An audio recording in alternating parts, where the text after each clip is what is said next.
Never. এই মেইনটেনেন্সটা হয়তো সব মেয়েদের থাকা উচিত। আপনার থেকে অনেক কিছু শেখার আছে আসলে। তবে যাই হোক, আপনার আর্টিফিশিয়াল ব্যাপারটা নিয়ে অনেকে কথা বলে যে আপনার পা থেকে মাথা পর্যন্ত সবই আর্টিফিশিয়াল, এবং আপনিও এটাকে মজা ছলেই নেন এবং সুন্দরভাবে বলেন। আসলে কত পার্সেন্ট কোনটা আসলে আর্টিফিশিয়াল না? আজকে চুলটা তো আর্টিফিশিয়াল না, শিওর। আসলে বিষয়টা কি জানেন, অনেকেই হয়তো এই অ্যাস্থেটিক চেঞ্জেসগুলো করায় কিন্তু বলে না।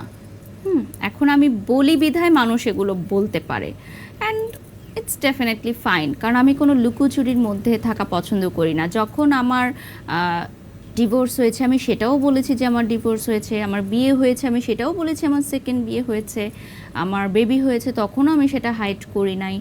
তো আমার লাইফটা হচ্ছে অডিয়েন্সদের সামনে একদমই খোলা বইয়ের মতো।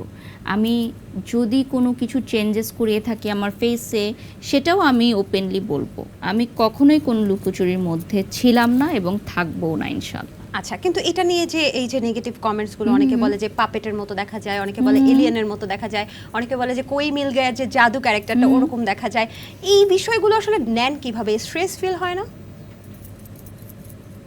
কেন হবে? আমি তো জানি আমি কিরকম দেখতে। আপনি স্যাটিসফাইড আপনাকে নিয়ে? 100% আলহামদুলিল্লাহ।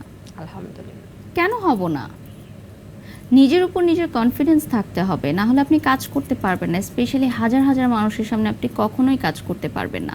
যখন আমি মুটিয়ে গেছিলাম তখন মানুষ আমাকে নিয়ে খারাপ কথা বলেছে, আবার যখন আমি শুকনা ছিলাম তখনও মানুষ আমাকে নিয়ে খারাপ কথা বলেছে। মানুষ বলবেই। অনেকে তো বলে যে আপনি আগেই সুন্দর ছিলেন, এখন তো নাকি একটু আর্টিফিশিয়াল লাগে, প্লাস্টিক লাগে। এটা তারা জেনেছে বলে বলছে ডেফিনেটলি। আর দেখেন, 10 বছর আগে আর 10 বছর পরে আপনার ফেসের স্ট্রাকচার একই রকম থাকবে না।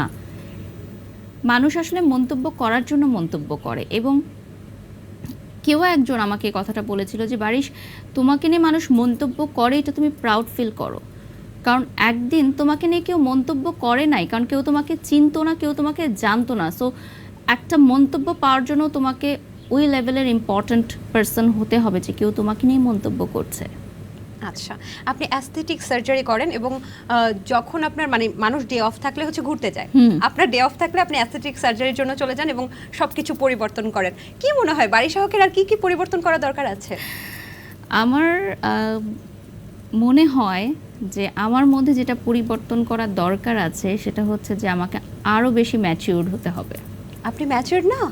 যত হয়েছে আরও বেশি ম্যাচিউরড হতে হবে আমাকে, কারণ ক্যারিয়ারের বয়স যত বেশি হবে আপনার ম্যাচুরিটি লেভেল তত বেশি থাকতে হবে, এবং আরও ধৈর্যশীল হতে হবে আমাকে।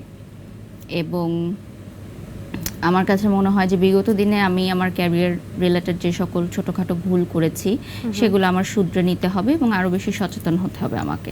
অ্যাস্থেটিক চেঞ্জেস তো খুব সামান্য একটা জিনিস। মানে আমি যতটুকু জানি অ্যাস্থেটিক চেঞ্জেসের মধ্যে আপনি আপনার বোচা নাকটাকে সোজা করেছেন, আপনি ভি শেপ করেছেন, হ্যাঁ, আরও অনেক কিছু করেছেন। এখন কি কোনো প্ল্যানিং আছে যে ভবিষ্যতে আপনি মুখের বা ফেসের বা শরীরের যে কোনো একটা জিনিস পরিবর্তন করবেন? যে কোম্পানির সাথে আমার চুক্তি আছে, ওনারা যখন লেটেস্ট কোনো আপডেটেড ভার্সন নিয়ে আসে, যেমন এখন বাংলাদেশে আরেকটা ভি শেপের একটা টেকনোলজি এসেছে, যেটা আগে ছিল যে